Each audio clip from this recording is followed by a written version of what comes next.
Hello, good evening, and welcome to another Thursday night edition of the Wrestling Inc. podcast. I am your host, the self-proclaimed content machine, Liam Crowley, and I am joined by an incredible guest today. You've seen his work published on Bleacher Report, Fansided, and What Culture, and you've heard his voice all over Wrestle Rant Radio, the one, the only, Graham GSM Matthews. Graham, I am stoked to be back on a microphone with you once again.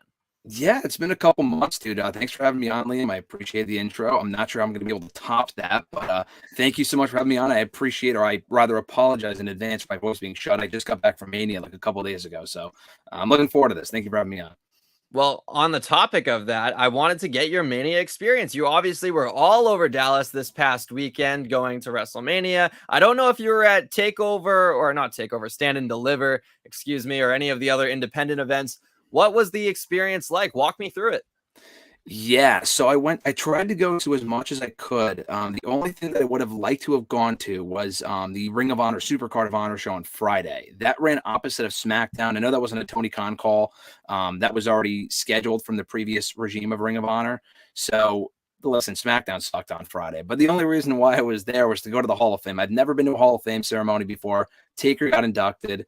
That was awesome. That was really all I wanted to see, and that was a great time. So I was there. I did go to Stand and Deliver on Saturday morning, both nights of WrestleMania, obviously. I was there at Raw on Monday, and I went to a couple other stuff in between. I went to WrestleCon twice.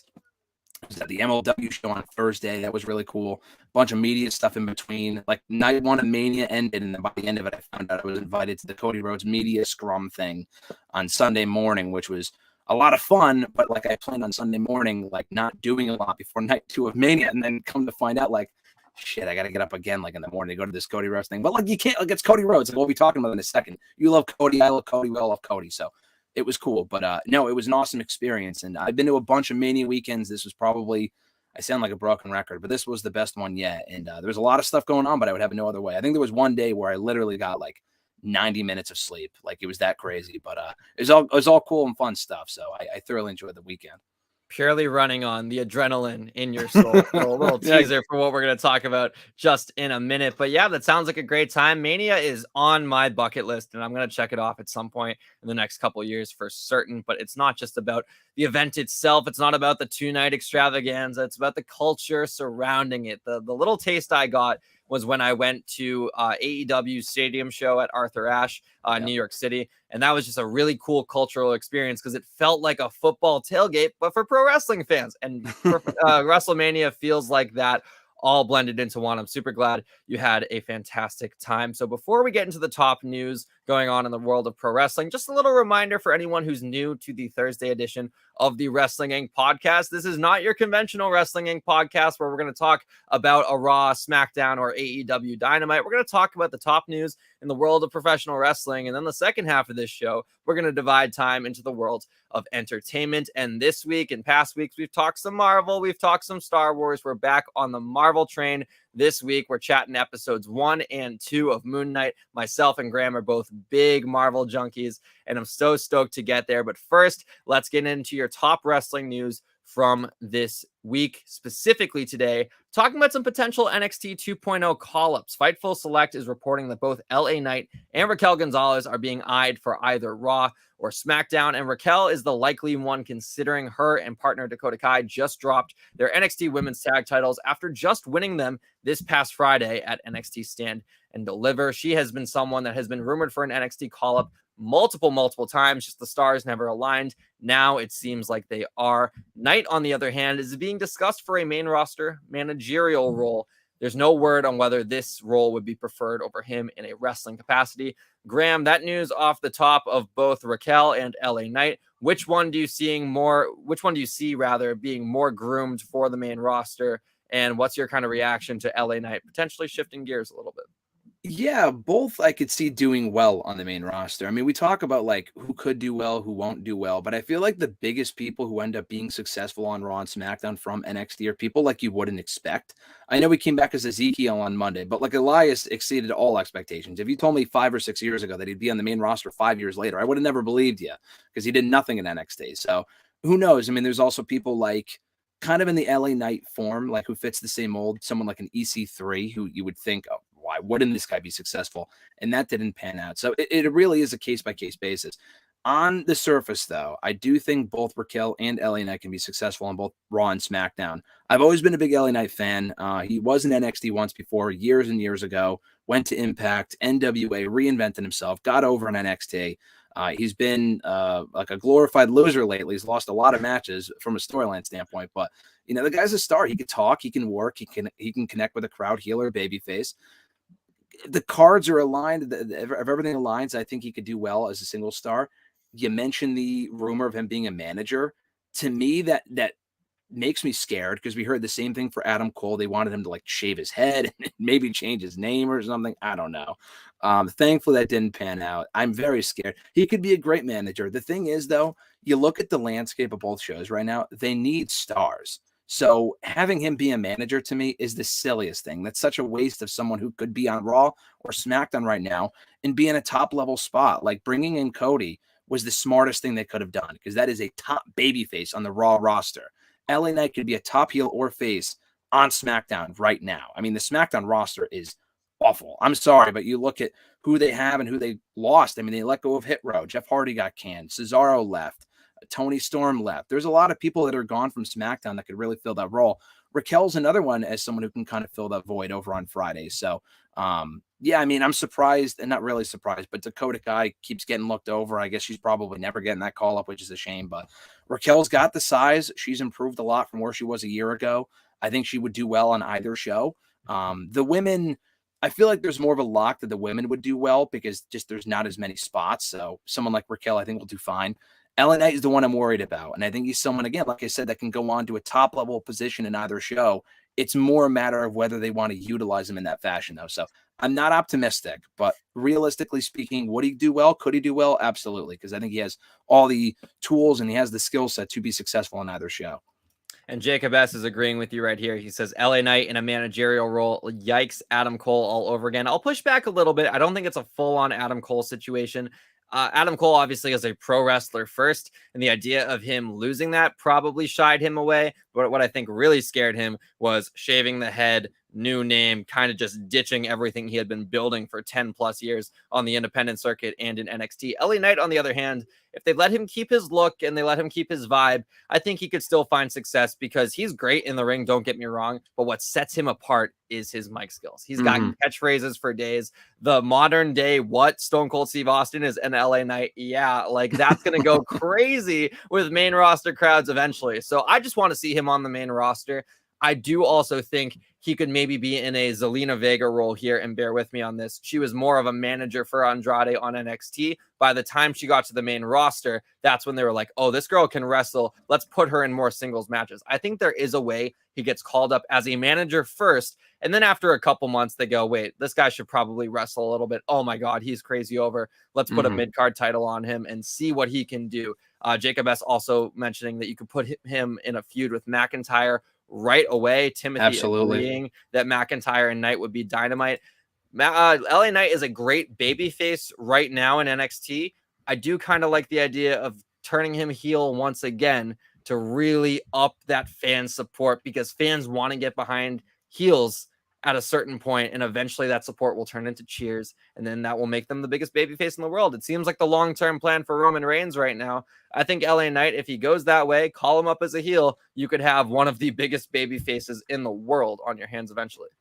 I think so too. And the only thing I think that really works against him is his age. I mean, like 40 is not old, but like for WWE, they see that as old. I mean, we have a 60-year-old Sting killing it right now in AEW. So never say never, but they may look at that. I mean, I don't know. The weird thing is like Damian Priest got called up, and I don't know if it was like Escobar is the same thing. I don't know if it's his age where they don't want to call him up. I don't know. That guy is ready like yesterday, but like Priest, they call up. He's 39, 40, and he kind of dipped a little bit recently before joining with Edge, but he was U.S. champion for like 6 months. Like he had a really good first year on the main roster, all things considered.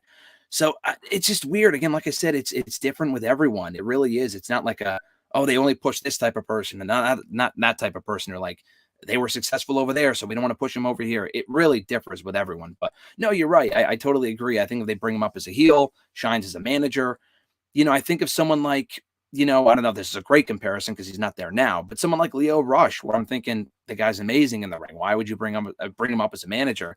And he shined with Bobby Lashley, and they ended up putting him in a singles role.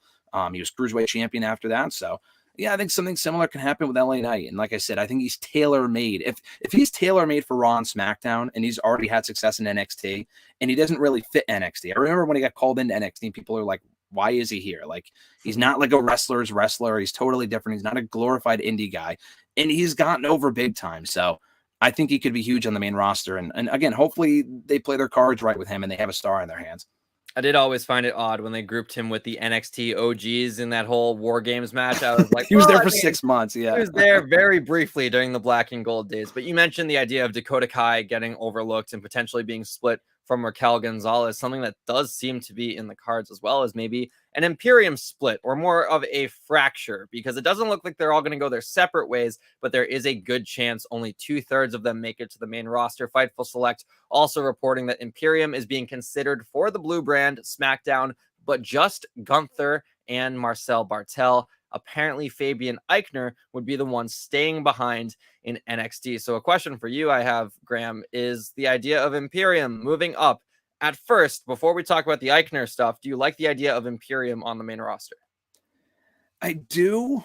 I like the idea of anyone on the main roster. It's just more a matter of like, are they going to use them correctly? I think that the chances with them are unfortunately, a lot less likely. They just don't fit the WWE mold.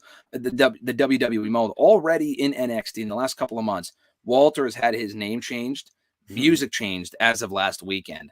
I mean, the odds of him being called up next week. Yeah, exactly. The odds of him getting called up next week and wearing friggin', I don't know, like overalls or something, and he's yodeling like Cesaro was a decade ago, are very, very, very high. So I don't know, man. They need stars. So like I said, I'm going to call him Walter. Walter on the main roster, I think is money if they use him properly. The weird thing is that with Marcel Bartel, what do they do with him? Like, Walter is really the cornerstone of that group. Like, he's really the one that you build around. Eichner and Marcel, excuse me, are the tag team. Jesus, are the tag team of that group.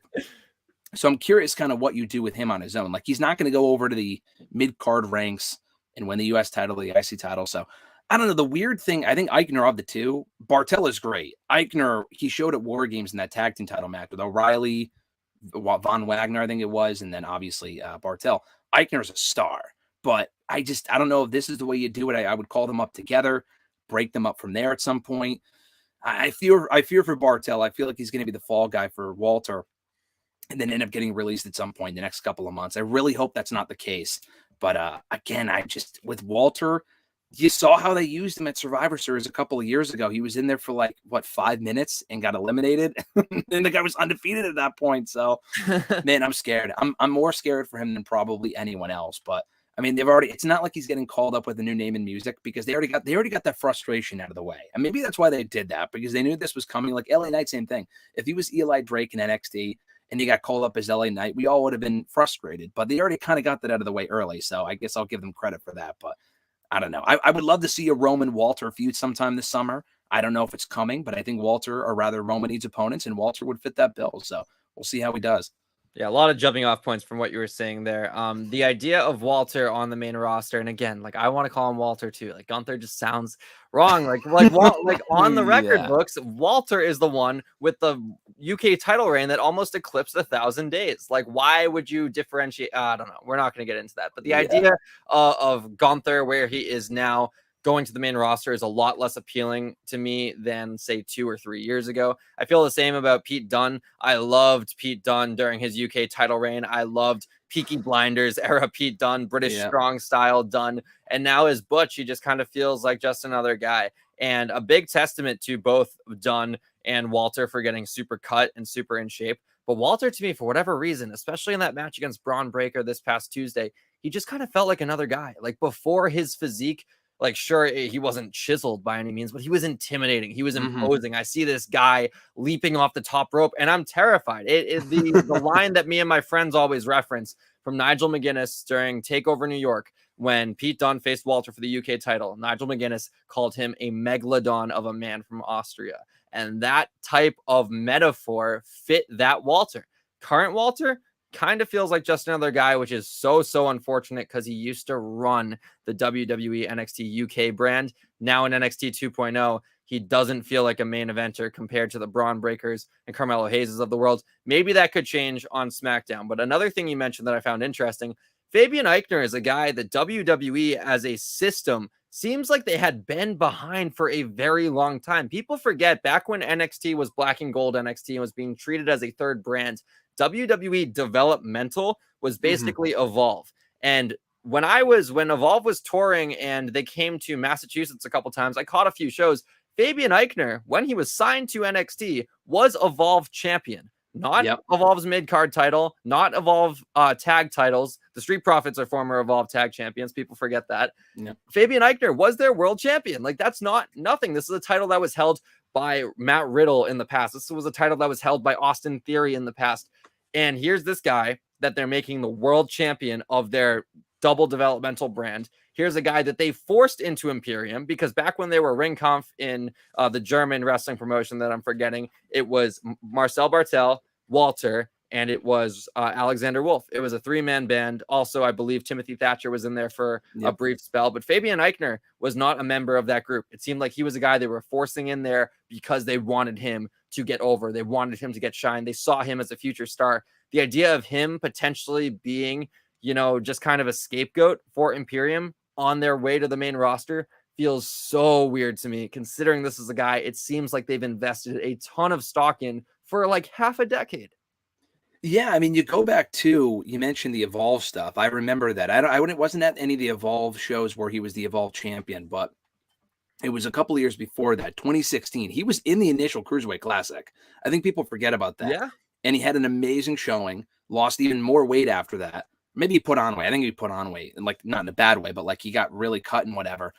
And every time I've seen this guy in a singles match or just in the tag team matches, listen, don't get me wrong, Bartel is great. Imperium as a tag team is just underrated as hell. They were tag team champions for a while. They had a lot of good matches, but I feel like people still don't give them their just due as being one of the best tag teams like in wrestling right now because they don't really stand out as characters, which I understand. But in the ring, they're like second to none. Eichner is someone, I don't know how old he is, maybe early 30s, mid 30s at this point. I don't know, but I don't know if he's someone in NXT that they can really build around as a North American champion or an NXT champion.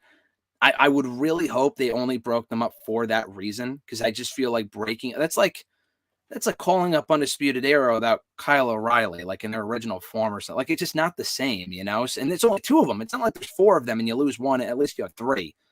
Are you gonna really do Walter or Gunther and Bartel in tag team matches? I mean, probably not. So it's a little weird. But yeah, Eichner's a guy to keep an eye out for. The guy is fantastic. He has, very good mic skills. Like the guy could speak perfect English. That's not an issue for at all.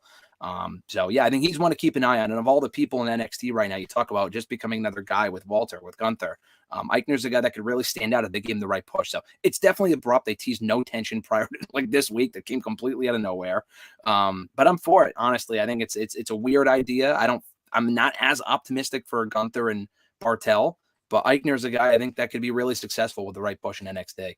And Eichner is 31 years old, so it's like he still has time. We talk about the LA Knights who are pushing 40. Eichner, maybe another year in developmental, let him stand on his own a little bit. But at the same time, they did this whole thing with Austin Theory playing hot potato with him on the main roster. He was in like 3 different groups before he ended up as Vince McMahon's prodigy. Yeah. People forget he was in a tag team with Andrade and Angel Garza and Zelina Vega. Then he joined Seth Rollins and Buddy Murphy for a little bit. Then he went back to NXT and joined Johnny Gargano and Candice LeRae and Indy Hartwell. And now here he is, finally finding his footing, having one of the biggest WrestleMania matches of the weekend. So maybe Eichner goes through a similar series of growing pains, but Austin Theory is a guy that I think proves that, throughout all the bumps in the road, the end destination can still end up being pretty smooth. Jacob S. sending in another funny comment. CrossFit Gunther is ready to run down the 24/7 championship. I hate the idea of him going after that title, but CrossFit Gunther, I think, is a nickname I'm going to be using for quite some time. Before we get into our next story, though, I did want to address this from Dellen13. Any information on why one of the members of MSK got fired when he's a champion? Isn't there a thing where you can't fire a champion? Well, to my knowledge, the reason why he was fired was because of some controversy with some allegations going on. Again, we're not going to comment on those allegations because investigations are likely going to be ongoing. That's why he was let go. WWE does not want to attach themselves to anyone who is a figure of controversy. But on this topic of when a champion can't get fired, I do remember in recent memory, Enzo Amore was Cruiserweight champion, and he was canned, and then they vacated the title and the tournament, and that was ended up being won by, remind me again, was it Cedric? I think it was Cedric at WrestleMania. It was him and Ali in the finals, yeah. Or was it, no, it was Mustafa. Yeah, was it Cedric? I think it was Heart and Soul of NXT. Yeah, well, Ali came close, but yeah, I think it was on the pre-show. They had their finals, but I think Alexander ended up winning. Yeah, they had a great match. Gotcha. Well, yeah, that had happened before with Enzo, but this is a kind of a weird situation because, you know, he's one half of the champions. So yeah, do you vacate the titles? Do you give Wesley a new partner? Do you try to get one of the other rascals to sign with NXT really quickly to fill that void? Who knows? What do you think is going to happen with the NXT tag titles? Yeah, that's what I was thinking. So, I mean, we won't go in depth with it at all, but like the weird thing is that this stuff was kind of going on last week. Like, I saw Kimberly, the other member that's involved in this. She's on Impact. This stuff was going around last week. I don't think pictures were surfacing until maybe Monday or Tuesday.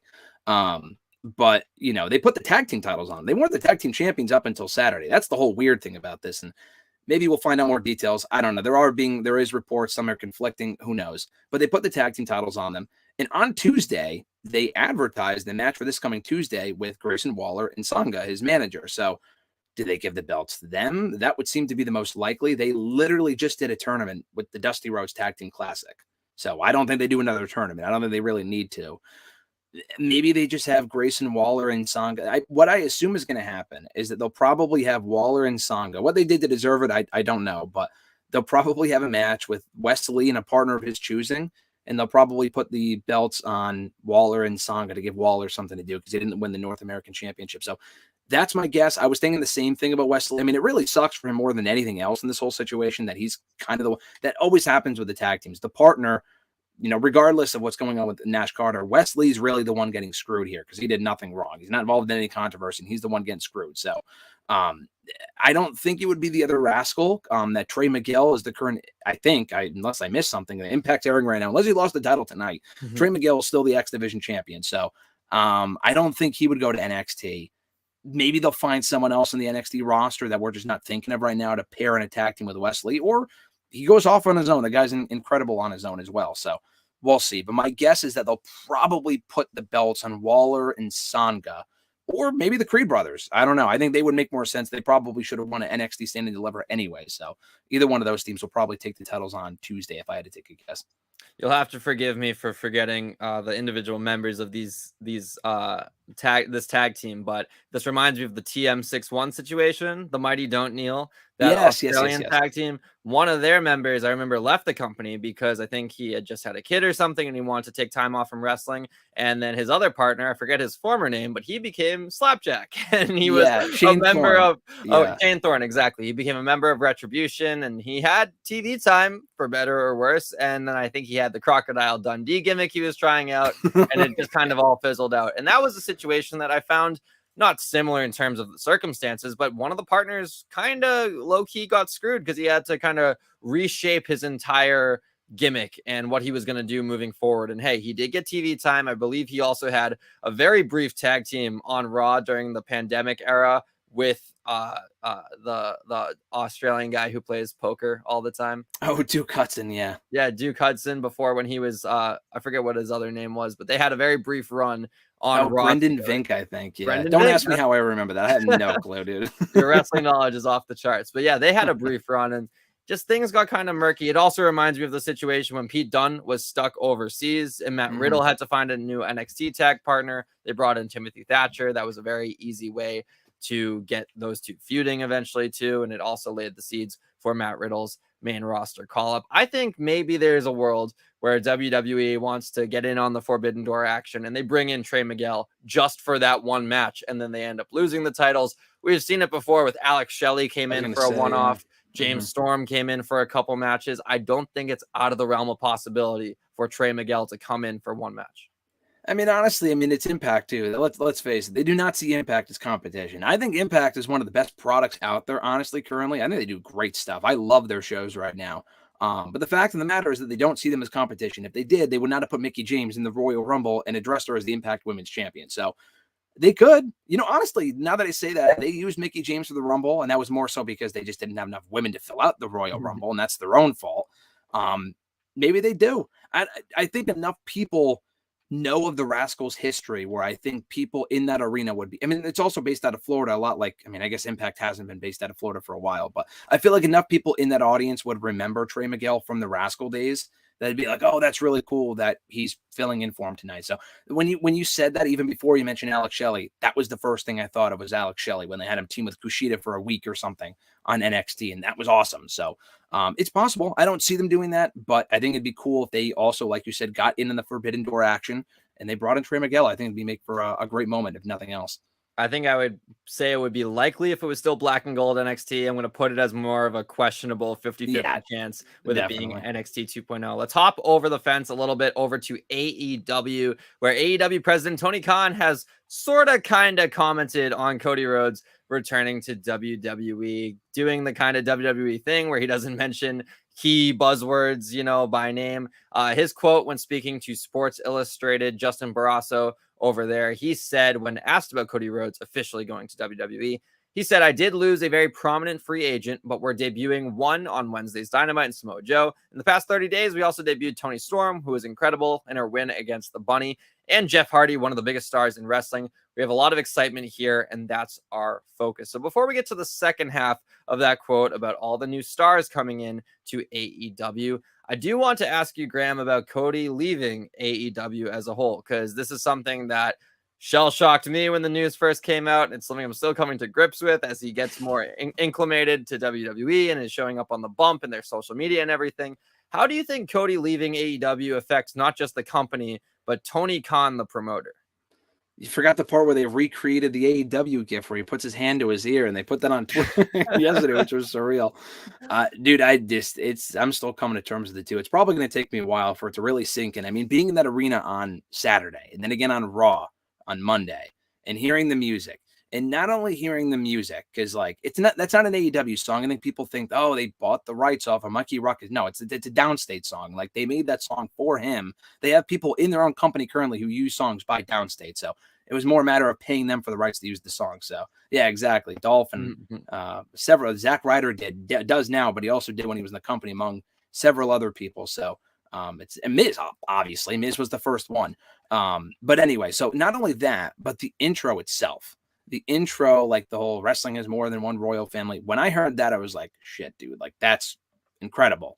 The fact that they were able to include that they wanted to include that, the come out of the stage entrance, which I thought was like the goofiest thing in AEW. It's like, dude, you're not Triple H. Stop making yourself out to be a bigger deal than you are. But listen, it's cool that they copied that from AEW and brought it over to WWE. I think that's sweet. It's all about presentation. The guy came off like a star in WWE on night one. Tony Khan, I'm sure, is, upset that, they couldn't come to terms with the deal. But the thing is, and I'm sure Cody would tell you the same thing, AEW doesn't need him. Like, the show doesn't feel any worse without Cody. I honestly think this whole thing is a win-win. Like, I love both companies. I don't want to sound like I'm homer for either company here, but it's a win for Cody because it's a fresh coat of paint. He comes back to his former home as a much bigger star than when he left. WWE gains a new star. They can only benefit from booking Cody Rhodes correctly, because if they book Cody Rhodes correctly, that makes people like MJF and other people in AEW, other AEW originals, think to themselves, all right, if Cody got over there and they booked him as a star, what's stopping me from going over there and also being booked like a star? And that's going to come in handy when his contract comes due, and WWE's interested, and Cody Rhodes, hopefully by that point, is a world champion. MJF's thinking, well, they might offer me more money, and they can, than Tony Khan. It's more a matter of whether they're willing to, and they probably would. It's more about the creative security blanket there. Will they book me correctly? And if Cody's booked correctly, there's a good chance MJF could be as well. So WWE wins in that respect. AEW, honestly, I think they win as well, because I was one of those people. I love Cody. I've been a lifelong Cody fan, as you have been, Liam. The thing is, though, towards the end there, I thought he was one of the worst parts about the show. And I honestly think part of that falls on him, because a lot of the creative, what he was doing was his own ideas. Like, some of the promos he was cutting, the delivery was great, but like the material, I thought was like, he was talking about like Terry Taylor's arm drag class and like taking shots at random people, like, talking about the pipe bomb. I'm like, dude, what are you talking about? Like, it was just beyond random. Just the QT Marshall feud sucked. I like the Malachi Black feud personally a lot. But just some of the other stuff he was doing, like the Andrade, like he burned himself on the table, like that dumb stuff. Like, what are you doing? So I'm honestly glad that he has, like, to an extent, the handcuffs of WWE to kind of keep him creatively limited, so he's not going through burning tables and doing dumb stuff like that. So I honestly think everyone wins. AEW brought in 5 new stars to replace Cody. WWE needed him, and Cody has a new lease on life now in WWE. So I think it's a win-win for everyone and the fans too, for getting to see a fresh face, to finally see someone go from AEW to WWE. And it's not like Joey Janela, but it's actually like a big star. You know what I mean? So I like it. I will say I am getting more used to it, and the promo on Raw, the cadence, the entrance, the logo, the music, the delivery, the American Nightmare nickname and moniker, the fact that they're embracing who he was in AEW. Vince even said when Cody was talking about his meeting with Vince said, well, we're buying something that's not broken. Like, we don't intend to mess with it. And of course, I'm going to put a big damper on that because I think it remains to be seen. I think fresh out the gate, he's going to be presented as people have desired him to be. Who knows if things change over the coming months? But what I will say, to your point, Graham, is that this is such a crucial piece in the AEW versus WWE war, if you will. I know people don't like the tribalism, but I didn't grow up in the 90s. I missed out on WCW versus WWF. I want to see what it's like when 2 companies are actually competing against each other. That doesn't mean they need to take shots at each other or need to air simultaneously, but I like the idea of competition because high tides rise all ships, and the idea of each company doing the best they can to ensure they attract the best talent is only going to benefit us, the pro wrestling fans. And if WWE, if their incentive is to try hard with Cody to prove that come 2024, when MJF is a free agent, if they book Cody well over the next 2 years to possibly lure in an MJF, to lure in a Jade Cargill, a Wardlow, all these names that they've expressed interest in, the only person that loses is maybe people who liked WWE from 2016 to 2022. Like the idea of going back to the days where they had to earn your pay-per-view dollar. That's what I miss. Like, I first started watching wrestling in 2011, and every single month I'd have to beg my mom for $60 to buy the pay-per-view because I was genuinely interested. They were selling me matches and storylines that I wanted to see air out in a pay-per-view format. When the network came around, obviously storylines were still hot off the gate to try and get those subscribers in, but it felt like there was a big air of complacency once they reached a certain base. And especially with Peacock now, where they're not concerned about subscribers, they already got their $1 billion from that deal as it is.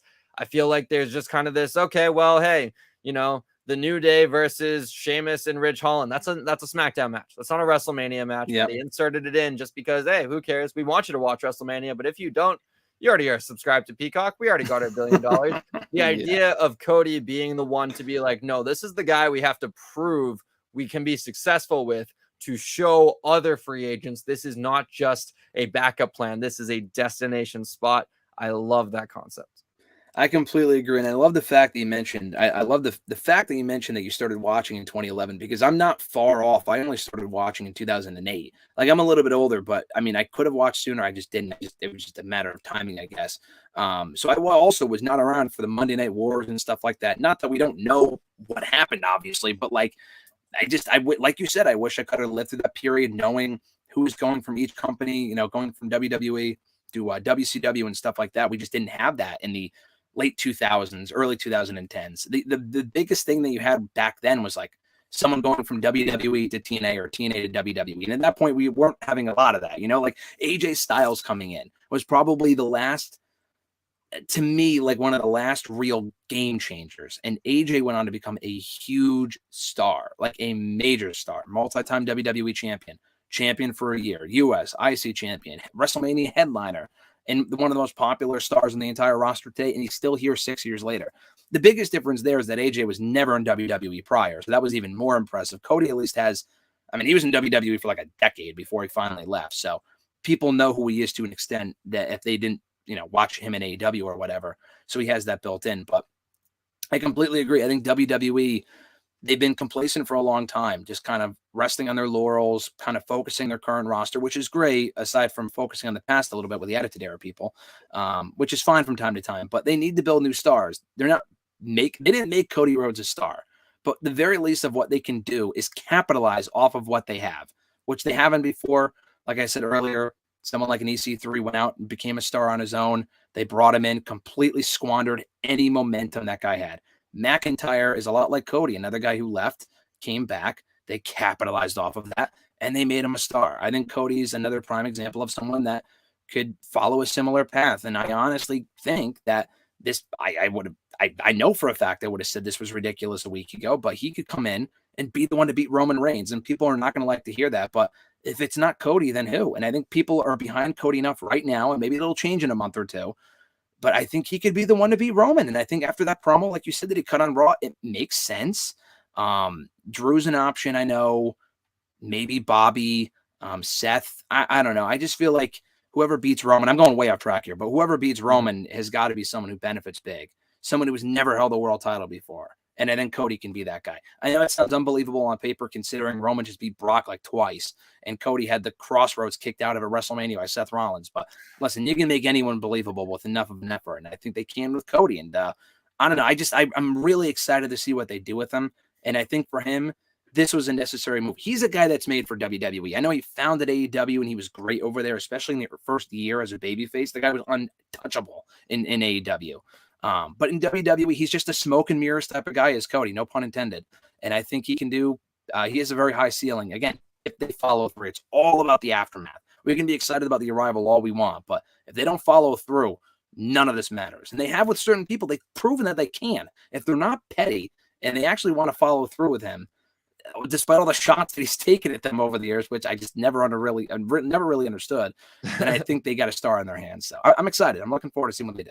My biggest thing is I definitely want Cody to be the one to beat Roman, and that's not just because I love Cody Rhodes. It's because his promo on Monday was he showed that he wanted the title. And I know that sounds so simple, but in WWE, championships are props. And that might sound a little controversial. The world title has made strides ever since Roman took that reign to the moon over the past 2 years. But the Intercontinental Championship and the United States title were not featured on WrestleMania. To me, that just shows that, oh, hey, here's your little prop. Here's your little gimmick. Like, have this belt. You didn't win a contenders match. You've been losing every week on SmackDown. But sure, like Ricochet all of a sudden pins Sami Zayn with assistance from Johnny Knoxville, and Sami doesn't get a rematch because he's busy with Johnny Knoxville feud. Anyways, my whole point is wrestling championships feel the most prestigious in AEW because of the ranking system, because of the consistent contender matches. And so the idea of past guys unseating Roman, when Goldberg comes around and just declares that he's next, to me, that devalues the title, because it shows any guy who's working his ass off every single week to rack up wins, they don't mean anything, because another guy can come along and just declare himself the challenger, and then that devalues the Royal Rumble, that devalues any type of tournaments they hold. Again, but Cody coming in and saying, I want that title, making it clear off the bat, and that not being his first feud, I think that sows the seed for him to be the perfect one to beat Roman, because he's planting the seed now, and he probably won't chase him until SummerSlam at the earliest, maybe WrestleMania next year if the Rock plans fall through, maybe even the Royal Rumble. It'll be a big four, no doubts, but still, it's not going to happen at WrestleMania Backlash. We know that for certain. So who knows? But I love the idea of Cody planting that seed now, because like I said, it only increases the value of that undisputed Universal Championship. Another quick thing I want to tell you, Graham, about my Cody Rhodes fandom. The first night I started watching pro wrestling, I was trying to find the World Series. I was a big baseball fan back in the day, still am to a degree. You know, flipping the channels, came across Monday Night Raw, had no idea what it was. Triple H was in the ring in a suit talking about how all the superstars walked out on him. CM Punk, Sheamus, and John Cena. I know exactly what you're talking about. Yep. I know the exact Raw. I've rewatched it so many times. It brings back all the emotions. And later in that night, Randy Orton was beat by Mark Henry, I believe. And Cody Rhodes came out and put a bag on his head, and he was wearing a mask. And I was like, that's like Richard Hamilton in the NBA. That's cool. I like this guy. And then all of a sudden, from there, obviously, Cody Rhodes was like one of my favorites. Him, Zack Ryder, when he was the broski and everything. Yeah. And now here we are 10 years later. There's still two of my favorites, but it's the American Nightmare and the Deathmatch King, Matt Cardona, in very different roles. Yeah. It's wild to see how two guys from the first pro wrestling show I ever watched have completely evolved a decade later. This is completely random. Not even sure if you would know this. Was that the October 10th, 2011 edition of Raw by any chance? Do you know the exact date? I know for a fact it was in October, so there's a very real chance it could be the 10th. I'm just the freak with dates, so I'm just curious. I remember that was the big walkout thing. Their big follow-up to the walkout was having them come back a week later and agreeing to come back to work. It was like one of the most, I can completely remember that, but Cody's the man. He always has been fantastic. And it's funny that you mentioned that too. Like, first of all, for me, that was William Regal, which sounds ridiculous, but like same thing. Like I was flipping through the channels one day and I saw William Regal. He was the Raw GM and this was 2008. And I tell people this and they find it ridiculous because like we started watching in an era where it wasn't like all like beers and swears and the Attitude Era and shit like that. So people just don't get it. Like we don't have a lot to latch onto and like when we started watching wrestling. So people just don't really understand. But that was Regal for me. And Cody Rhodes started like he turned heel like within a couple of months of me watching WWE. So I became a big fan of him and his partner at that point, Ted DiBiase Jr. I actually just met Ted DiBiase for the first time a couple of days ago at WrestleCon and got to tell him that. And like my YouTube channel's name is Ted DiBiase Priceless 9. That was the original name. It's WrestleRant now, but I named it after him and I told him that and he loved that. And I told Cody the same thing when I met him a couple of years ago. And I met him again when we did the media thing a couple of days ago. And he was really nice. But I met him for the first time like 5 years ago. The absolute nicest guy. Like on air, he doesn't always come across as genuinely like likable or whatever. But as a person, Cody is amazing. So have you had the chance to meet him yet or no?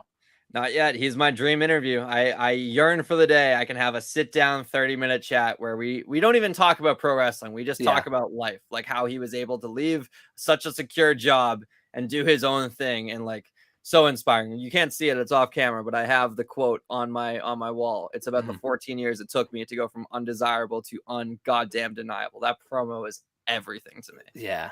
That's awesome. No, he's an inspiration, dude. Cody Rhodes is awesome. First of all, I know you'll get that interview. Second of all, I know you'll get a chance to meet him someday. You get a chance to tell him that. And third of all, it really is amazing. I was going to tweet this and I had it saved in my drafts. So maybe I'll tweet it eventually. But I was thinking this like when he left AEW 2 months ago, this man could literally go down as like one of the smartest men in wrestling. And that's going to be a controversial quote. I'm not saying he's like the greatest wrestler of all time, but the fact that he left WWE, guaranteed money, whatever. And the Stardust stuff I thought was complete trash. Like he tried with it. I thought it was the goofiest stuff. I always wanted him to come out to smoke and mirrors towards the end. Like I had hope in 2013 that he would win Money in the Bank that year or something like that. And they just never pushed him as a singles guy. They just kept putting him in tag team after tag team after tag team. And then he left, created his own. First of all, he went to Ring of Honor, had amazing success, and then did the whole AEW thing. So he was a genius for doing that, betting on himself at a time where no one really quit WWE. Everyone was getting released, but no one was really leaving on their own. And if they did, they didn't really go on to have the success that he did.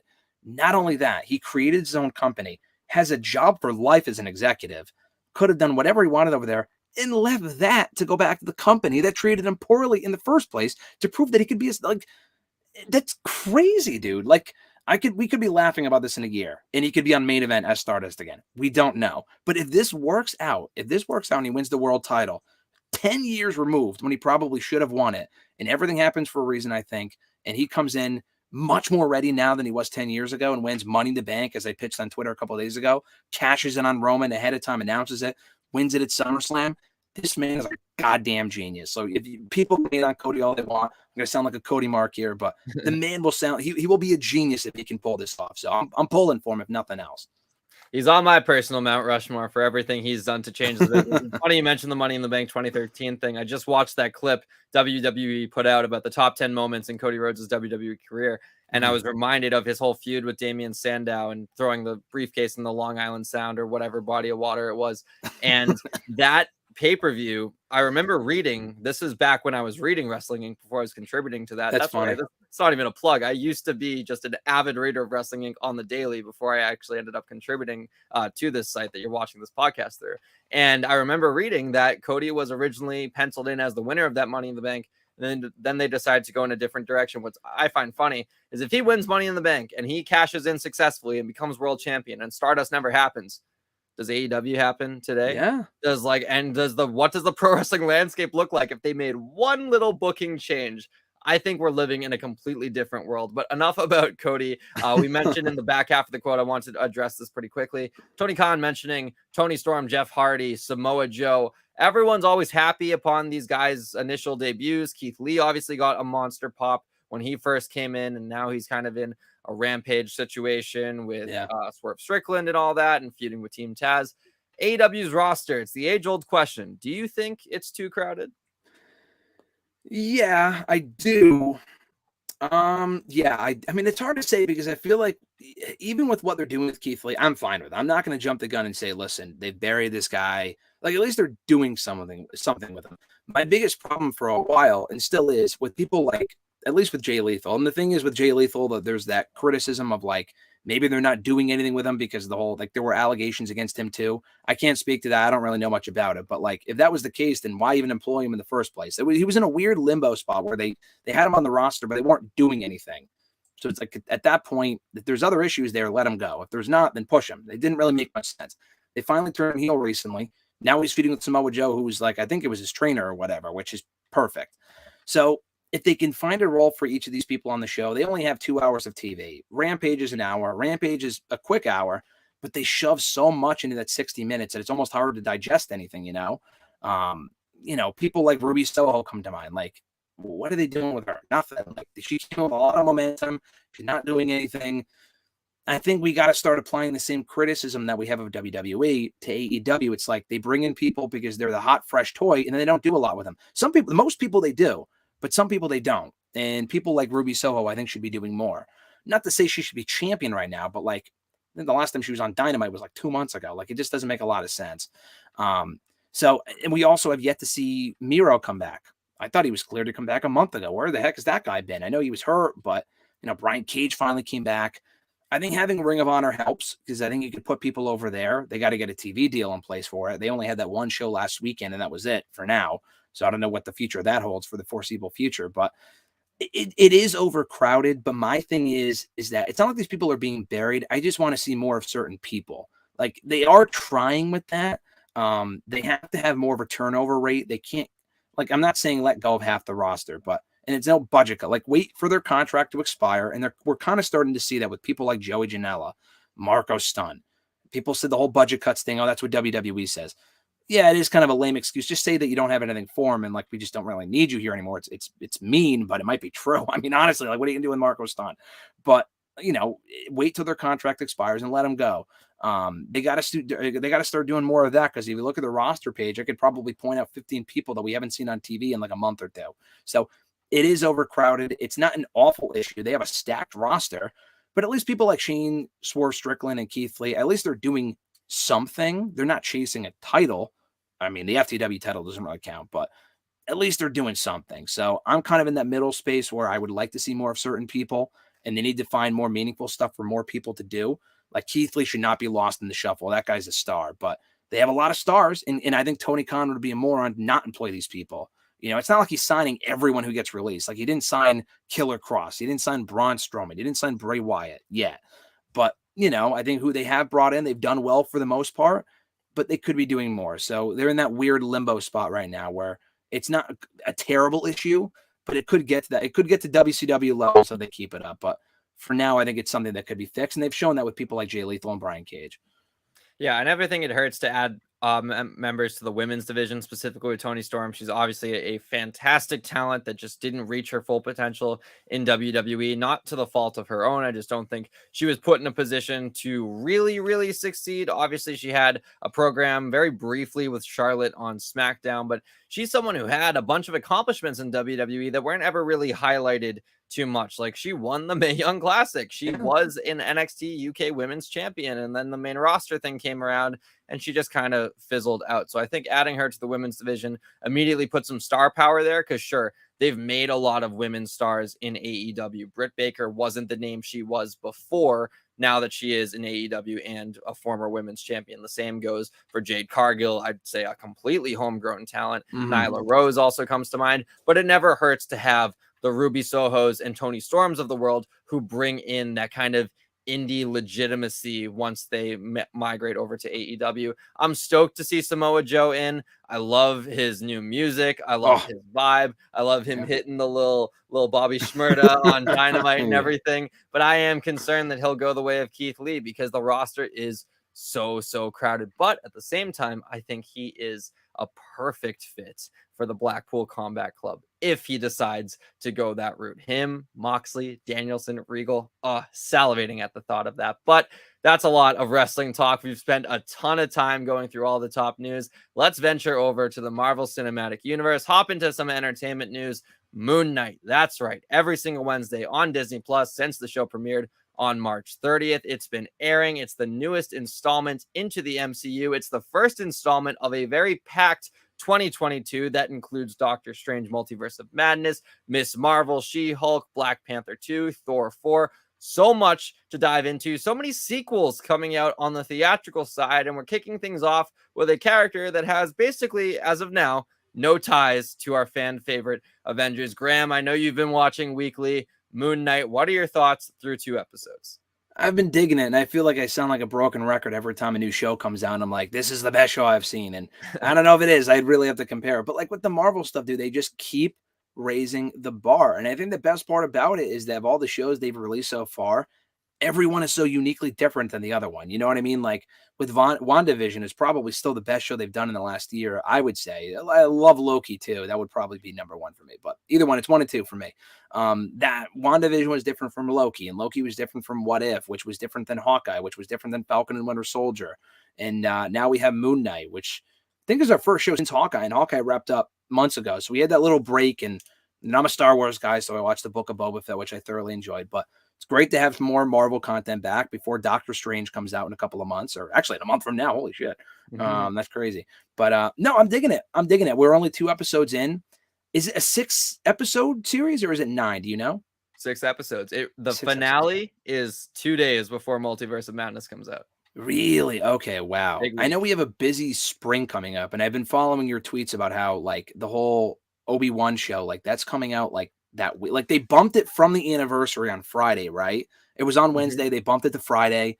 And then there's like that week where that and what's it, Miss Marvel, right? They're coming out like the same day or something on Disney Plus. It's so bizarre. But anyway, I'm getting off track here. It's been a great show. There's so much content to keep track of. I almost like lost track of like what you were talking about with the movies. Like, holy shit, there's so much stuff coming out. And that's not even counting all the other cool stuff that's coming out. That's not superhero related or Star Wars related. But no, I'm stoked. And I think this has been a really good show so far. And I implore everyone to check it out. Well, I'm loving that in the chat. We got Jason Deerham saying finally he probably tuned in for the Moon Knight chatter. Night One saying yeah, he started reading Moon Knight comics in the early 90s and cool to see the character reaching a larger audience. That's been my favorite part about this whole thing, Graham, is that when the first Moon Knight trailer came out, it was at halftime during a Monday night playoff game for football when they had the wild card Monday and everything. And I loved the social media reaction to it because people were reaching out to me and asking, what do I need to read? And these are not people who tend to read comics. This was a character that was so cool in a 2-minute trailer alone that they didn't want to wait 2 months to meet him in live action. They wanted to read up. They wanted to educate themselves. That's how I feel about when, you know, a guy debuts in NXT or AEW. And I remember when the Nick Gage match happened in AEW, I had friends reaching out to me going, what's GCW? Like, what do I need to watch from Nick Gage? I'm like, oh, yes, I'm loving this. You want to get into the lore. So I love that Moon Knight is kind of inspiring this live action audience of Marvel comic characters to dive into the source material. Like I'm a guy who I watched Hawkeye and I immediately picked up the graphic novel because I wanted to know what the show was inspired by. That's and awesome. It's a phenomenal read. And Moon Knight, I'm kind of having the reverse vibe of that. I started reading Moon Knight because of the trailer ahead of the show because I wanted to pinpoint the parallels between the certain panels coming to life and everything. So I think that is really, really cool. Cleveland Rocks also agreeing, saying Moon Knight is phenomenal. And I tend to agree. I'm having a good time with the show so far. I'm not completely immersed. I'm not completely sucked in yet. I'm waiting for that shift. I'm waiting for that one cliffhanger that everyone is just on the edge of their seats for. Critics were able to see the first 4 episodes early, and all of my friends who got to see all 4 told me that the episode 4 cliffhanger is brutal. And that's why I only watched the first episode. And I was like, all right, that's it. I'm watching weekly with the rest of social media because I cannot take binge watching shows ever since Disney Plus came out. I used to love it back in the day. I breezed through Lost in a month. I watched all of How I Met Your Mother in like 6 weeks. Jesus. Now the idea of 6 episode shows spread out over the course of 6 weeks, they're digestible. They're fun. I can't sit down and waste away a month of content in one sitting. I can't do that. It's impossible for me. One, I just don't have the time, and two, I don't like if I know I'm going into a show that has like, let's say 100 episodes. I made an exception recently for a show called Monk. It's on Peacock. It has Tony Shalhoub, fantastic show, one of my favorite shows of all time. I've gone back to rewatch that. Beyond that, I can't go into a show that I know has 100 episodes and think to myself, I'm gonna watch every single one. Like I just can't. I can't. Knowing I have to go back and rewatch all this stuff and I can't miss an episode. To me, it's too much. But if it's like a 6-episode thing, watching in real time too, obviously helps, seeing all the reactions. That was the best part of WandaVision. And that was still not early COVID, but it was early 2021. Wasn't a lot going on. Movie theaters were still closed. We were all kind of watching together every Friday at that point. That was before they moved to Wednesdays. And, I know we spoke for Hawkeye, but like we were doing the same thing. Doc and I were having people on every week to talk about WandaVision, all speculating what's going to happen next. And you literally, with Moon Knight, it's weird. I haven't been really on Twitter at all because of WrestleMania. And I hate that the show came out last week because there's just so much going on with wrestling. Like it's a good and bad thing. And the bad thing is that I haven't had a lot of chance to I'm a big New Rockstars fan, so I'll watch a lot of their stuff to kind of catch up on stuff. I had Tommy Bechtold on Wrestle Rant Radio last week from New Rockstars to talk about WrestleMania. Ironically enough, he's awesome.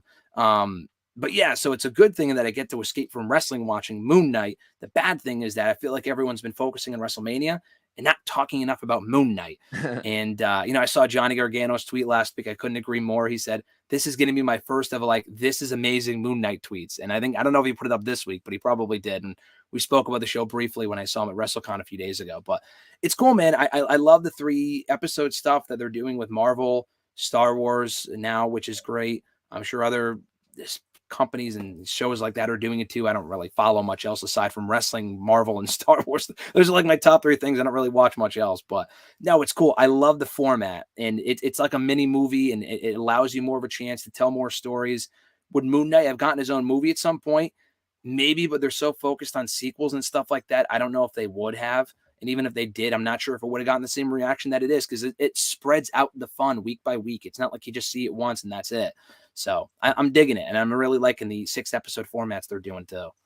Yeah. Oh man, you sparked my big analogy that blends pro wrestling with the MCU, and that's that you mentioned the idea of Moon Knight getting his own movie. I look at Disney Plus as the MCU's NXT, and this is where they test out characters, because at the end of the day, if this show completely fails, if no one watches it, who cares? Disney Plus still has, as of I believe November, 118 million subscribers worldwide. You're paying $7 a month or however much your tier costs you, whether you watch this show or not. So if no one watches Moon Knight, if this show completely bombs, it's not a financial loss. If this goes to theaters and it doesn't make back its production budget, we're waving white flags. We're giving up on the character. We're burning the franchise. We're canceling plans for sequels. But here, if Moon Knight fails, we'll stick him in an Avengers movie to give him his end finale and everything. But we won't do a season 2 because there's no interest. On the other hand, though, if it booms, we see what happens with Wanda Maximoff, Scarlet Witch, going from WandaVision to now being a main player in Doctor Strange Multiverse of Madness. We see the Falcon and the Winter Soldier. The mantle is officially passed, and they greenlight Captain America 4. They didn't greenlight Captain America 4 before Falcon and Winter Soldier came out. Yep. They waited for the reception, and then they said, this Anthony Mackie guy, he was an NXT champion. Let's have a main event WrestleMania. I love that I got to make that comparison on this podcast, because I've mentioned it on my show before, and 99% of my audience is like, what the hell is NXT? What are you talking about? And the 1% that understands my wrestling references, they're like, wait a minute, he might be onto something.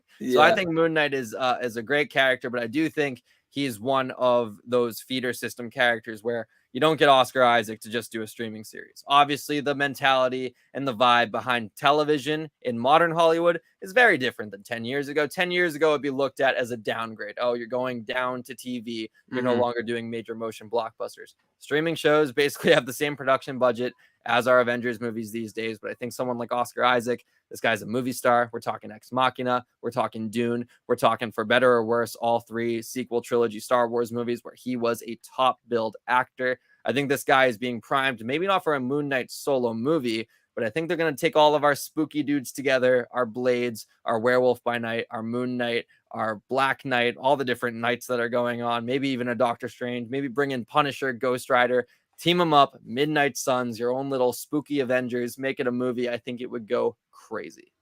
Yeah, I think so too. They're building a great roster. And I think the cool thing is that in the last year, they've really focused on a lot of those fresh faces. Like we had early on in the Disney Plus era of the MCU, they had WandaVision, Falcon Winter Soldier, obviously characters we're familiar with, Loki, Hawkeye. And we had newer characters in those shows, like the Young Avengers, I'm sure is inevitable. I mean, that's obviously coming at some point. But now we're focusing on properties that, like you mentioned before, I felt like you were targeting me specifically, Liam, when you were talking about people like that. It got them interested in Moon Knight when they saw the commercials and they wanted to learn more about it. That was literally me. Like the only Marvel I really consume for the most part is the shows and the movies. I know nothing about the comics, but if I see a cool commercial for a show coming up or a cool movie, it's going to make me want to learn more about it, watch more videos on it, learn up on theories, read up on theories, stuff like that. So that's kind of where we are. We have Moon Knight now. Miss Marvel's coming out in June, and many other shows after that. So they're building a great. I mean, I don't want them to pull an AEW and introduce so many new people at one time that some certain people get lost in the shuffle. But we're getting that turnover rate because a lot of the characters may not be coming back, or some were killed off in Avengers and Endgame and whatnot. So I think it's cool, and so far it's been a success. Really, they've had what 6 shows so far, including this one. We're only 2 episodes in, but they haven't had financially, I don't know, but critically, it doesn't seem like they've had a bomb yet. Like some shows have been weaker than others. Every single one has had something different to offer, which I love. It's like a WrestleMania 17 of shows. There's something different for everyone, which is cool.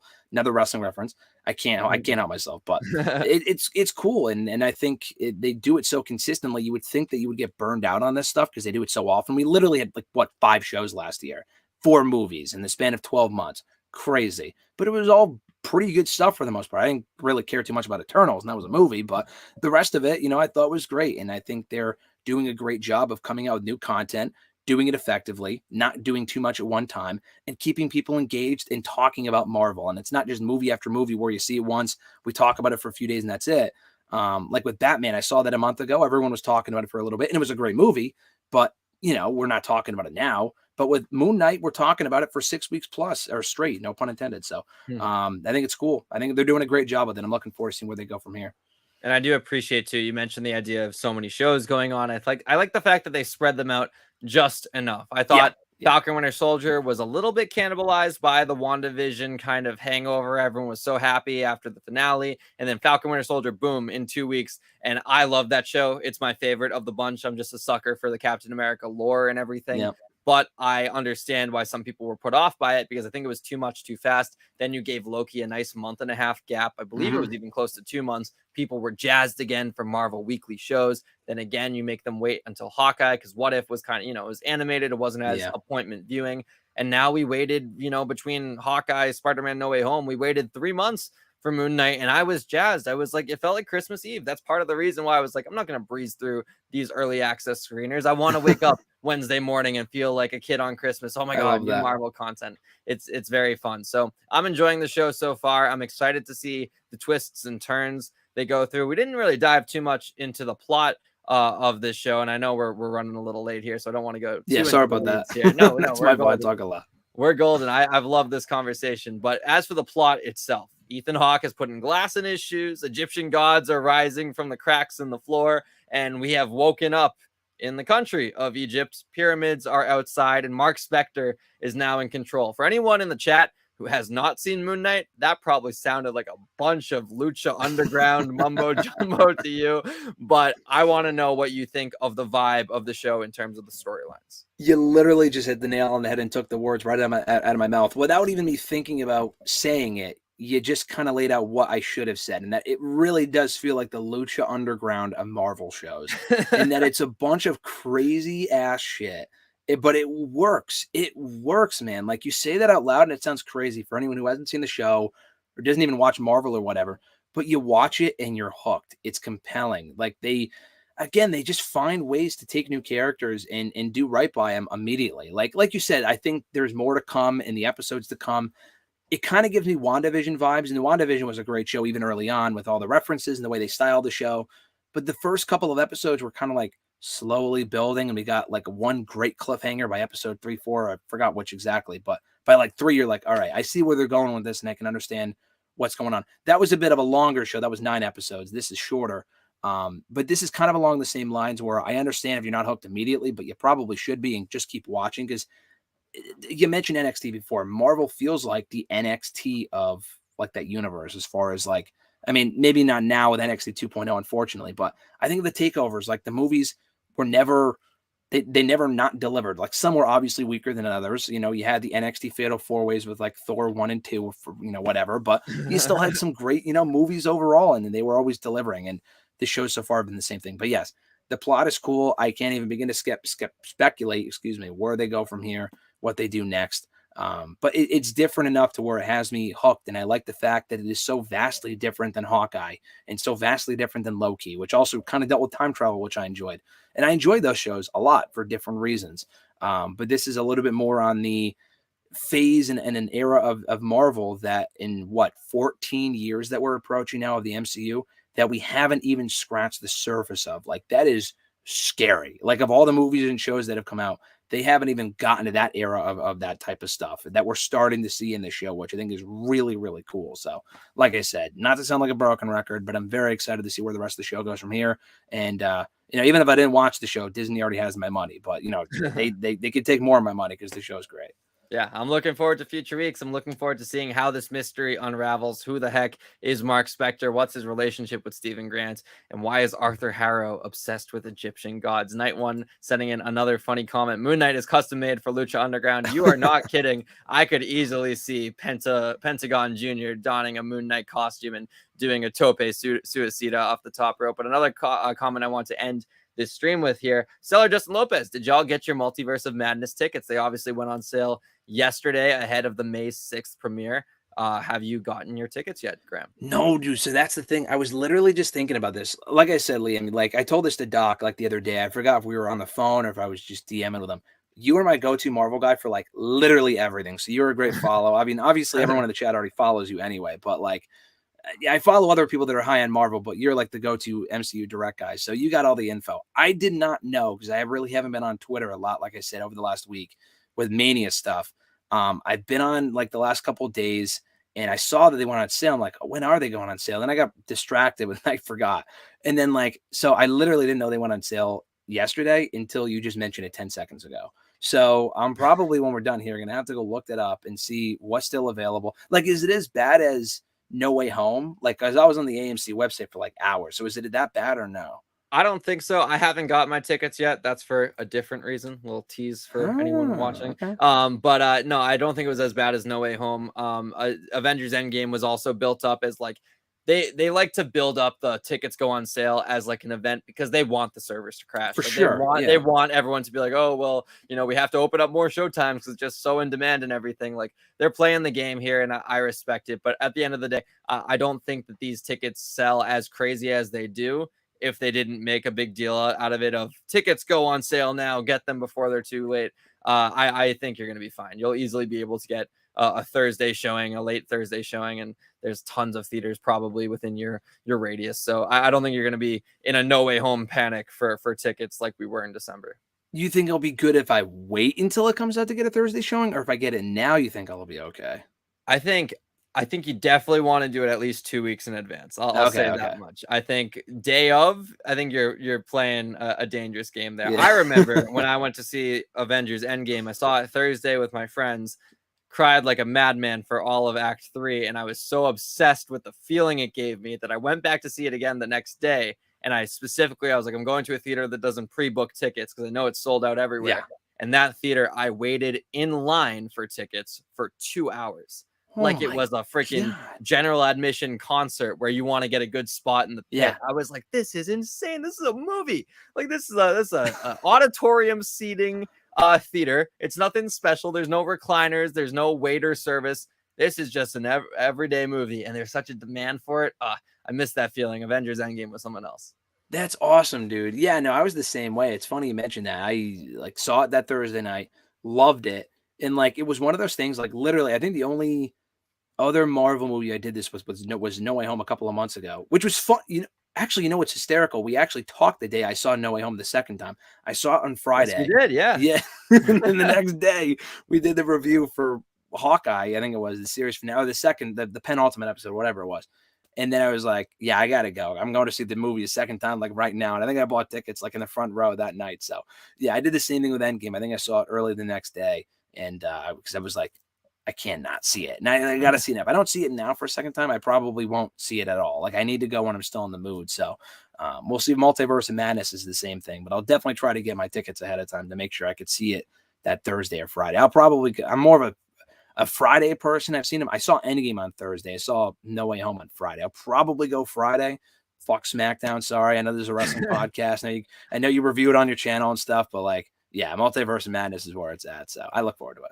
Yeah, that feverish excitement, though, that's what makes these event films feel like event films. And for myself and Graham, and for anyone else who likes Marvel and pro wrestling, we're going to be eating good over the next couple months between Multiverse of Madness, Moon Knight wrapping up, Double or Nothing at the end of May, WrestleMania Backlash, whatever happens with Cody Rhodes on a weekly basis.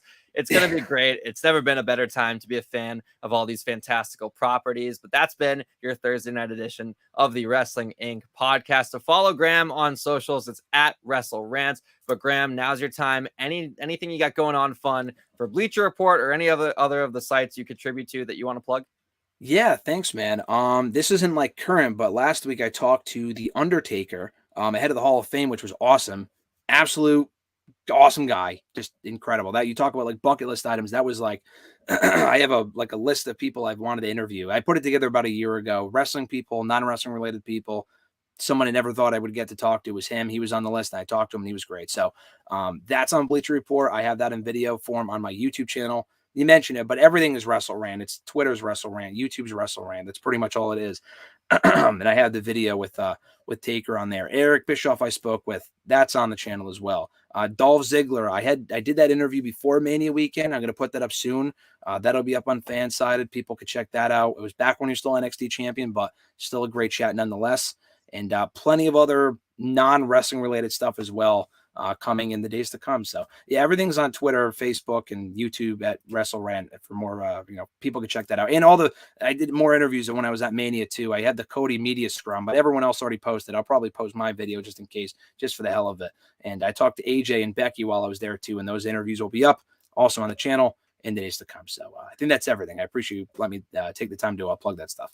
Of course, big things. I don't want you all to subscribe. I want you to all put that notification bell on to make sure you're not missing any of these WrestleRant videos, because it sounds like we're going to be having so much content in the coming days. Night One, I want to spotlight one more time for the Fun Thursday podcast. Have a good weekend, everyone. Thank you so much for being so active in the chat, Night One, and thank you for the kind sentiments. For me, you can find me on all socials at Liam T. Crowley for any of my personal content, thedirect.com, wrestlinginc.com, whole lot of podcasts, articles, whatever, however you like to consume content. If you like to read, I got articles for you. If you like to listen, I got podcasts for you. And also video content over on Wrestling Inc. on TikTok. Daily wrestling updates, usually about 3 a day. We also got clips from the Wrestling Inc. Daily, hosted by Nick Hausman, which are great. Whole bunch of stuff coming out from WrestleMania weekend in the coming days. So like I said, if you are interested in this kind of content, we will be feeding you pretty good over the next coming months, because the content just does not slow down. But again, for Graham, I've been Liam. Thank you so much for tuning in to your Thursday night edition of the Wrestling Inc. podcast. Tune back in here again tomorrow, immediately following SmackDown, for a review of that show with a whole different crew. But for all of us here, take care.